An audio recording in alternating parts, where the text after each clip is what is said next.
With everything going in the country, from the unrest in many cities after the death of George Floyd at the hands of police to the ongoing coronavirus pandemic, it's easy to have missed that there are elections being held.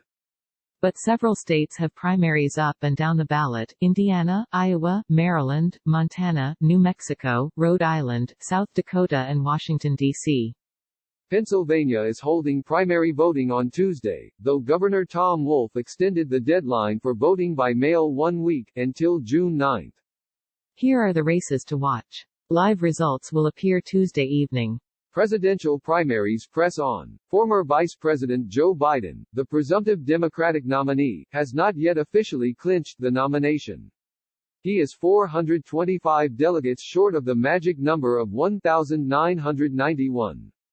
With 500 delegates at stake Tuesday, he needs 85% of the delegates up for grabs, which he's unlikely to do.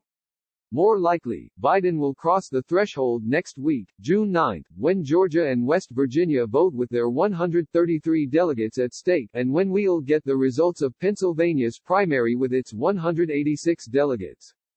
Steve King on the ropes. Controversial conservative Representative Steve King of Iowa faces real danger in his primary for re-election from Iowa's 4th congressional district. After racist and pro-white nationalist remarks, much of the Republican establishment abandoned King. They've come for him before in his almost 20 years in Congress unsuccessfully. But this has been their best chance so far. King has trailed in the polls, with only $30,000 cash on hand and no TV ads running. The favorite among his challengers has been State Senator Randy Feenstra, who painted King as ineffective in the House, given he was stripped of key committee assignments. But King is well known as a familiar choice for conservatives in western Iowa and has been resilient. Polls close at 10 p.m. Eastern Time. In Iowa's 2nd congressional district, Democratic Representative Dave Loebsack is retiring, opening up his seat. State Senator Rita Hart will be the Democratic nominee and will face off against either State Senator Mariannette Miller Meeks or ex-Illinois Congressman Bobby Schilling, who moved to Iowa in 2017. Miller Meeks got the backing of Governor Kim Reynolds and Senator Joni Ernst, as well as House Minority Leader Kevin McCarthy. Former Senator Rick Santorum and Ohio Representative Jim Jordan, a top Trump ally, backed Schilling. Polls close at 10 p.m. Eastern Time. Steny Hoyer faces challenge from the left. A veteran lawmaker from Maryland's 5th congressional district and number 2 in House Democratic leadership, Hoyer faces a progressive primary challenge from 29-year-old Michaela Wilkes. Wilkes, a single mother, was inspired by Representative Alexandria Ocasio-Cortez's victory in New York in 2018 over another veteran white, male Democratic leader. Wilkes raised $300,000 and said Hoyer, who has been in Congress almost 40 years, is out of touch with the district. The Democratic establishment remained behind Hoyer, though, including the Congressional Black Caucus, which endorsed him. He outspent Wilkes $2.7 million to $237,000. Polls close at 8 p.m. Eastern Time. Spy games in New Mexico. The announced retirement of New Mexico Senator Tom Udall set off a domino effect. Democratic Representative Ben Ray Lujan declared for Udall's Senate seat, leaving open his seat in the 3rd congressional district. Enter Valerie Plame, the ex-CIA agent. She raised and spent more than any candidate in this race and gained national attention with her glossy campaign ad showing her racing backward in a Chevy Camaro on a dusty road. But locally, her candidacy has looked less like an easy Sunday drive. She faced criticism for being a relative newcomer, moving to the area in 2007. The district is 41% Latino and 19% Native American, and another candidate, Teresa Leger Fernandez, got the endorsements of the political arm of the Congressional Hispanic Caucus and Emily's List. Polls close at 9 p.m. Eastern Time. It is very possible that New Mexico sends an all-female House delegation to Congress in 2021, as freshman Democrats Deb Haaland and Xochitl Torres Small are the incumbents in the state's other 2 districts. But Torres Small has to win what's expected to be a tough re-election race in the 2nd district. Trump won there by 10 points in 2016, and the primary to decide who will take Torres Small on this fall is a contest between 2 Republican women.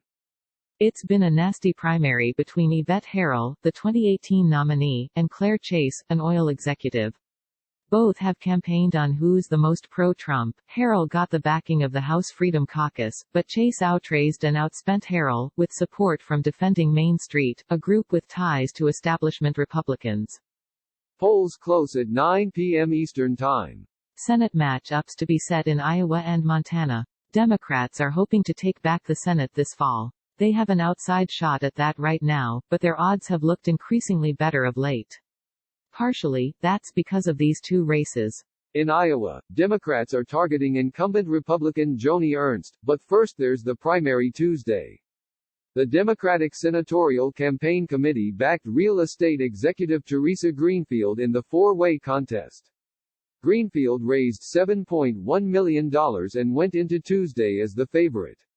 Other Democrats include retired U.S. Admiral Mike Franken, attorney Kimberly Graham and Eddie Morrow, a businessman and former teacher and coach, who has spent the second most, $1.4 million, on this primary. Polls close at 10 p.m. Eastern Time. When Montana Democratic Governor Steve Bullock changed his mind and decided to challenge incumbent Republican Senator Steve Daines, it suddenly put this race on the map for Democrats in a big way. 3 other Democrats are on the ballot Tuesday, but Bullock has been expected to win easily, raising more than 10 times his next opponent. Polls close at 10 p.m. Eastern Time. Indiana openings. The retirements of moderate Democrat Pete Bisklosky in Indiana's 1st District and Republican Susan Brooks, one of only 13 Republican women in Congress, in the 5th District has opened up both of these ideologically divergent seats. More than half a dozen Democrats have competed in the 1st District, which is suburban and exurban Chicago, a place that went for Hillary Clinton with 54% of the vote in 2016. Polls close at 7 p.m. Eastern Time. In the 5th District, a handful of Republicans have duked it out, including State Senator Victoria Spartz, who raised and spent the most and got the backing of the Club for Growth, and Beth Henderson, a local businesswoman with the endorsement of Indiana Senator Mike Braun. Democrats have rallied around one candidate, Christina Hale. This district has been in GOP hands for a long time, but it could be one to watch this fall. The Cook Political Report lists it as only lean Republican. Trump won it with 53% in 2016. Polls close at 6 p.m. Eastern Time.